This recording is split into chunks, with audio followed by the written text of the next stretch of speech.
Hello everybody, my name is Temmybanjo, a beauty and a lifestyle blogger right here in Lagos, Nigeria. So I have put together some beautiful, luscious, mouth-watering meals and it's titled Nigerian Keto Meals. So if you have been wanting to go on a keto diet for the longest time but don't have ideas of what to eat, I have put together some good meals for you that you can dig into.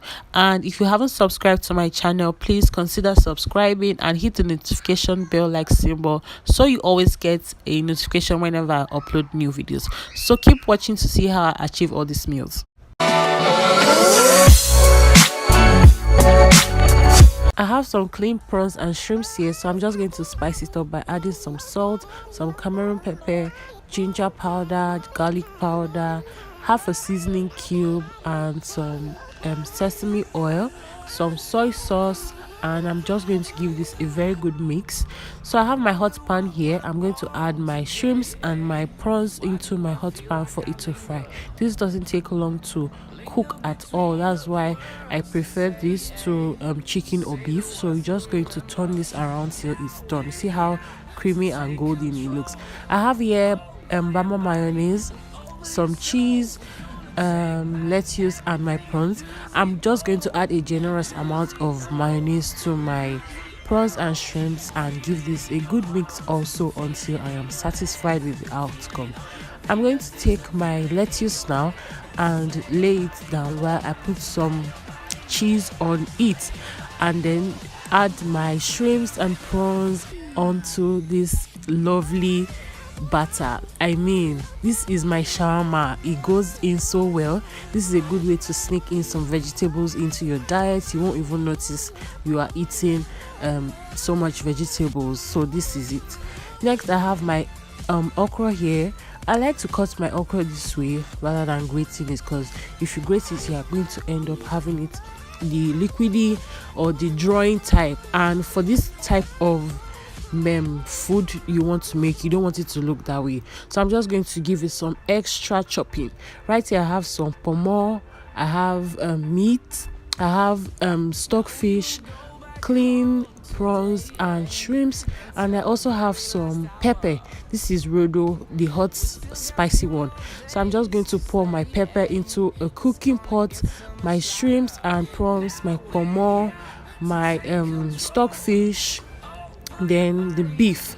I know this is supposed to be a seafood okra, but I just saw the meat staring at me, so I had to just take it along with me. So I'm spicing up my food with some salt, pepper, and seasoning cube. I'm going to give this a good shake or a good mix. I added some water to it to cook, and now I am adding the chopped okra to the mixture. So I'm just going to mix this up all together so there's a perfect balance, and let it cook. Now you can add, or I am adding palm oil generously to this seafood okra and giving this a good mix. You can go in with your palm oil as much as you want, because this is a keto diet. You can't do too much with fat. So this is a good zoom at what my seafood okra looks like. I mean, once you eat this, you feel like you're in heaven. So see the beauty of my seafood okra. You can't tell me this won't go down well. That's why I prefer chopping your okra rather than grating. Feel free to dig into your seafood okra. Now I have my clean catfish, some pepper soup spice, Cameroon pepper, salt, and some grated pepper, and also 2 seasoning cubes. Into this water, I'm going to add my pepper soup spice. I'm going to add my pepper and salt and my seasoning cube into the boiling water and cover this up for it to boil. Once it's boiled, I'll go in with my catfish. I like going in with the head first so it gets soaked in properly, and add the remaining fish into my pepper soup spice.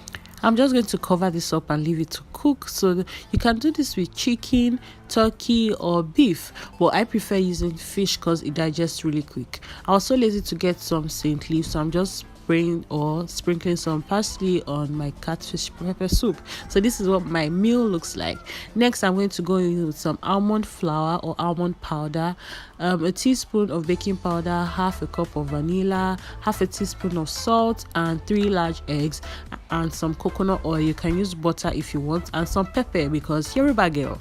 Next, I'm going to put some sweetener into the shake and mix this really good, like give it a good beat. Next, I'll add some water to it because the consistency I had was too thick, so I'm just going to keep on mixing this until there is no lump in it. I like to use this bottle because it has a pointed tip.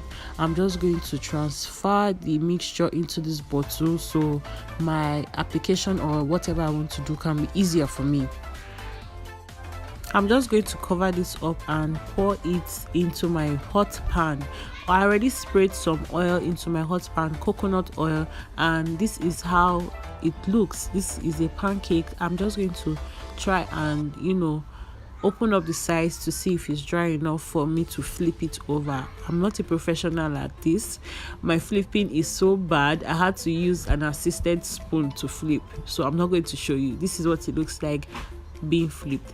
I'm doing this, or I'm going to be repeating this until until the mixture is finished. So this is what my pancake looks like. You can have this for breakfast, you can have this as lunch, you can have this scrambled eggs, bacon, sausage, and there are syrups that are keto compliant, so you can also look out for those and have them. Next, I'm going to add some pepper, ginger powder, garlic powder, some crayfish, some Cameroon pepper, 2 covers of apple cider vinegar, a cube of a seasoning cube, some salt, and some coconut oil. And this is my clean tilapia fish. I'm going to go in with this mixture on my tilapia fish and add it generously to it. The seasoning couldn't get into the fish, so I'm going to use a knife to cut in between the fish so I can sneak in some seasoning or some spice into the tilapia fish. So I'm just going to use my knife to push it in and do the same thing to the other side of the fish. So yeah, this is me taking in some spice into my fish, and I'm just going to continue to do this and onto the next fish until I am satisfied with the covering or with the spread I have.